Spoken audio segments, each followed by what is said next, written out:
Hello and welcome my fellow centuries. In today's video, I will be sharing a brief and non-spoiler review of all the animes I've watched during August.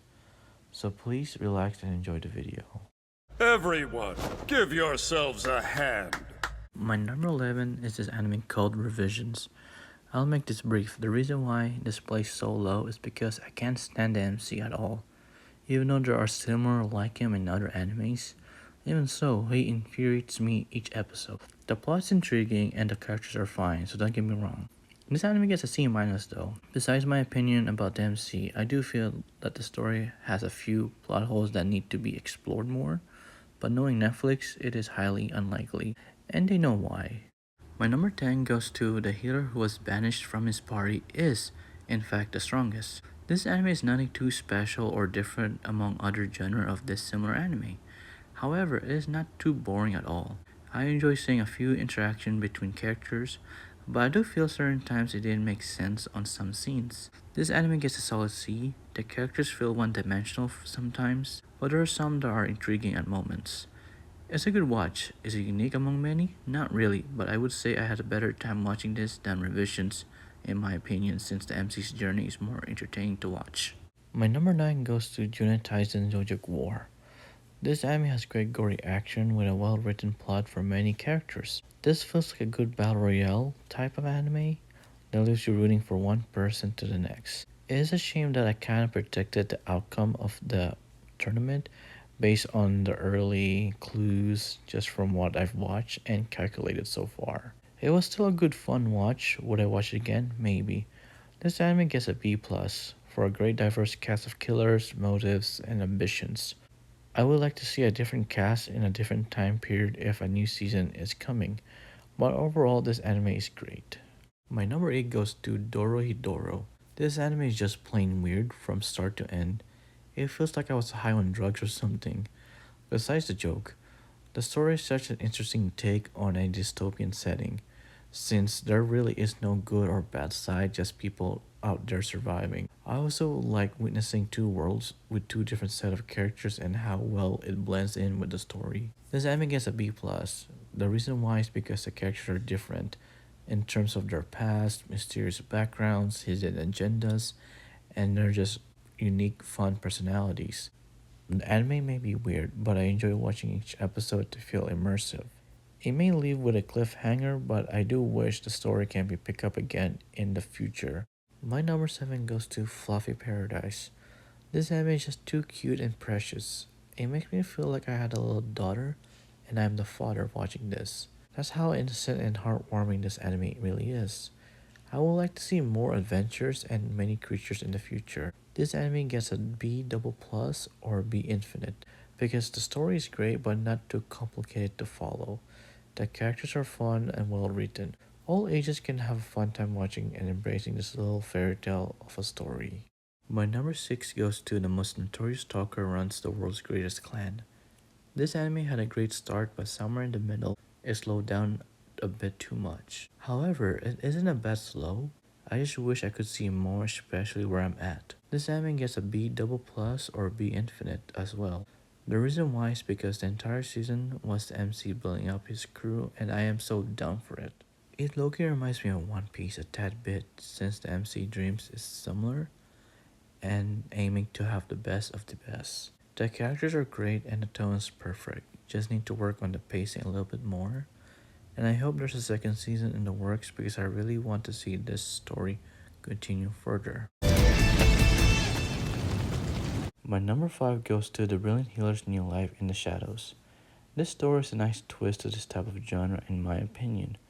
An underground healer in the underworld, and on top of that, probably one of the best or strongest healer yet. I love the main characters it has, especially the interaction between them. Each episode never gets boring and always stays on track with introducing new things into the plot. This anime gets an A minus. I hope we can get future seasons because I was intrigued from the start and I would like to see its connection and its clinic grow over time. My number 4 for this month goes to High Card. This anime has great action incorporating supernatural playing cards into it. The story is pretty great. I enjoy seeing different types of power display and the direction it was heading ever since the setup from season 1 to season 2. This anime gets an A minus. The story focused well on two male leads, but I wish I can see a few other players as well. I also feel certain characters have not got the attention they need. I hope future seasons can change that. But I still had a great time. The pacing was balanced and the writing was amazing. My number 3 anime goes to Iridoku, The World of Colors. I enjoy seeing Hitomi, the female lead, go through the journey in the past and interacting with the people of that era.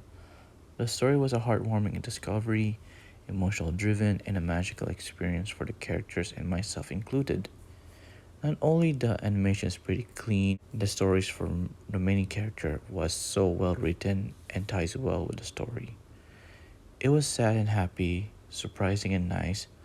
All in all, just a wonderful story. For this, I will give this anime an A+. I felt like there's still unanswered questions regarding Hitomi's parental origins, more so with the mother, and her friend's future as well. I do feel a season 2 is needed for the story to be completed. However, I'm still satisfied for the story that I witnessed so far. My number 2 goes to the long awaited return of One Piece, specifically from episodes 1123 to 1133. The wait was so worth it because each episode was a banger. The scenes were so beautiful animated, was emotional, was written, and more importantly, phenomenal. And to be honest, there were moments that I really felt emotional where I teared up for certain characters. This anime gets a A double plus in my book.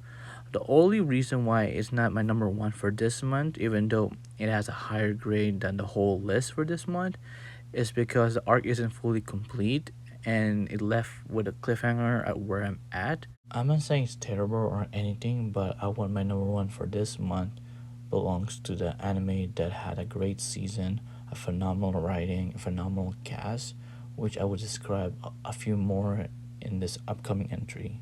My number 1 goes to the Apothecary Diaries Season 2. Where to begin? This anime has so many moments that filled with drama, comedy, and even tragedy. I enjoy being immersive to this story setting in China. I also enjoyed the many interactions that Mama had with servant girls, courtesans, eunuchs, and royalties. There are so many revelations throughout that made me speechless. This anime is so well written from plot to the characters. This anime gets an A+. It's hard for me to go further in depth without revealing too much, but trust me, the connection and threads leading all to the climax of the season was praiseworthy. In my opinion, I enjoy season 2 compared to season 1. I am so excited to see where this story will lead next. I'll take this, please. Huh? How's the kitty doing? Thank you for tuning in for my latest anime recap for August 2025. Please look forward for September and beyond. And please feel free to share your thoughts, and if there's any anime suggestions, please mention them in the comments. From beginning to the end, we are timeless. Until next time, my fellow centuries.